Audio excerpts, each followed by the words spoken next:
Hi, everyone. I'm Dr. John Whyte, Chief Medical Officer at WebMD, and you're watching Coronavirus in Context. Have you checked out the short film called COVID Land? It chronicles a day in the life of Dr. Megan Panico, a critical care physician at Hartford Hospital. You're definitely going to want to check it out. And I'm delighted to be joined, I guess, by its star, Dr. Panico. Thanks for joining me. Thank you for having me. I want to start off with, why did you decide to be part of this short film? That's a really good question because I don't think most critical care docs are Mhm. comfortable in front of the camera. I think before 10 months ago, we worked behind the scenes and that worked really Sure. well for me. But I think that I realized it was important for us to be able to tell the story of what is happening in the ICU. We don't know what's going to happen day to day in the ICU. It's very unpredictable. And I think what was able to be captured here really was able to tell the essence of what's been happening for the last 10 months in most ICUs around the United States.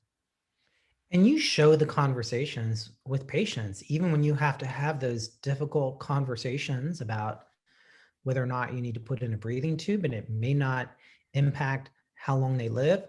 What do you say to folks who will argue this is all fake? It's not real.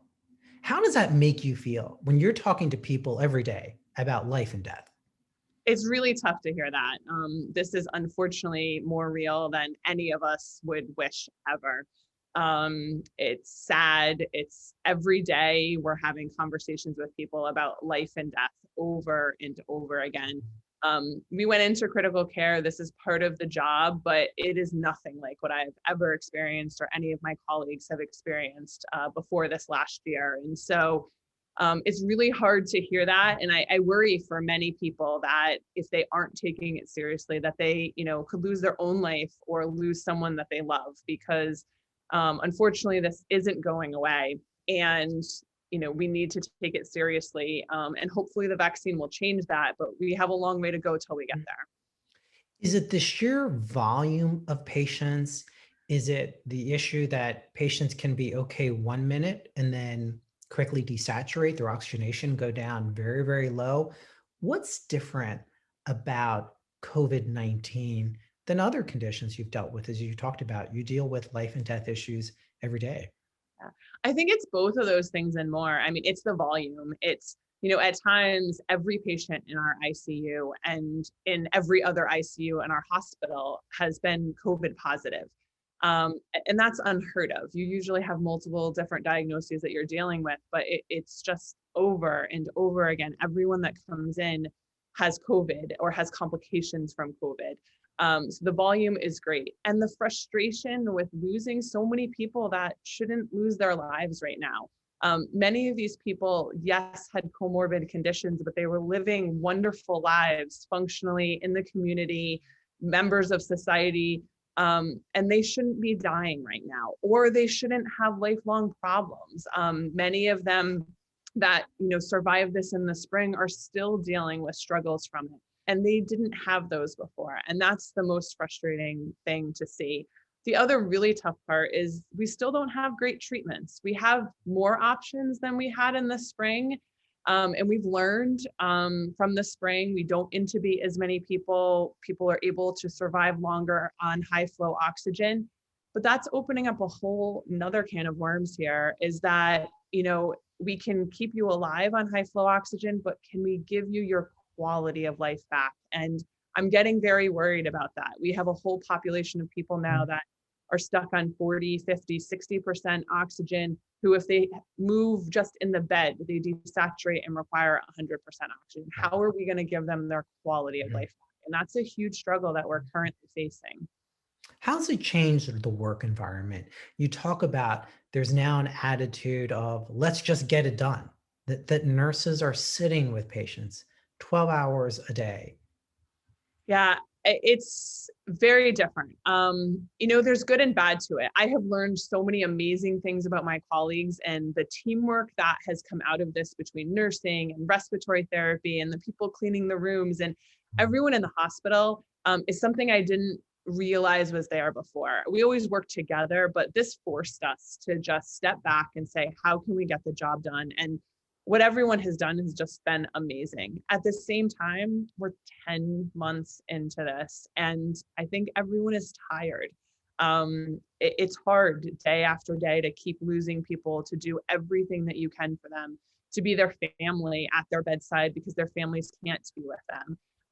It is very, I think, draining on all of us. We lean on each other a lot, and thank God we have each other, because I don't think we could get through this otherwise. But it really, I think, has taken a toll on everyone who has been doing this for the last 10 months. There's a very personal piece in the documentary where you're talking about your 9-year-old daughter. Yeah. And she says, "Mommy, you've abandoned me." And you say, "That's not okay." It's definitely not okay. Mm. I think that's a tough piece for all of us to deal with, is the connection with our families throughout this whole thing. They've sacrificed a lot. We've all been in the hospital much more than before. We don't know when we're going home each day. And that's hard for them. And I think the kids don't understand. They've had so much taken away from them, just their normal lives. And then to have parents that are nurses or respiratory therapists or doctors that are living this every day and then come home and can't step away from it. I still worry about these patients when I get home. And so I can't step away from it. I need to know what's going on.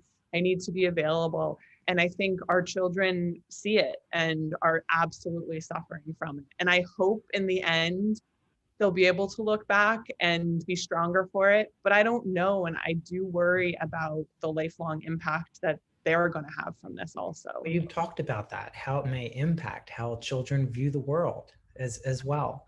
We've talked a lot on the show about burnout and how it's impacting clinicians. It was a problem pre-COVID, and now even worse. How are you and your colleagues dealing with burnout? Well, I think we're trying. I don't know how good we're doing. We're all still here, so I think that's a good sign.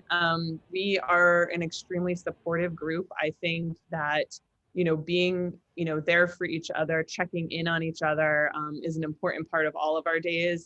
I get calls from my colleagues just saying, are you okay today? We've all cried with each other.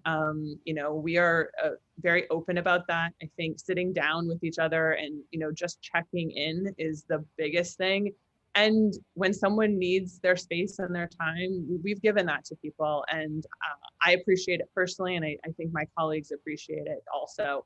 The psychology service and psychiatric service at Hartford Hospital has done check-ins with our ICUs, which I think has been beneficial for people and allowed people to voice concerns and for everyone to realize they're not alone in this for what we're feeling. That's probably been the biggest feedback that I've gotten from this, is that, thank you for telling the story of what's really going on. People really understand what I'm going through now on a day-to-day basis.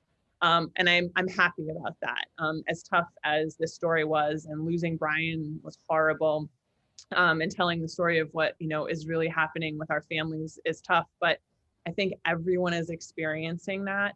And so I hope that this gave a voice to that.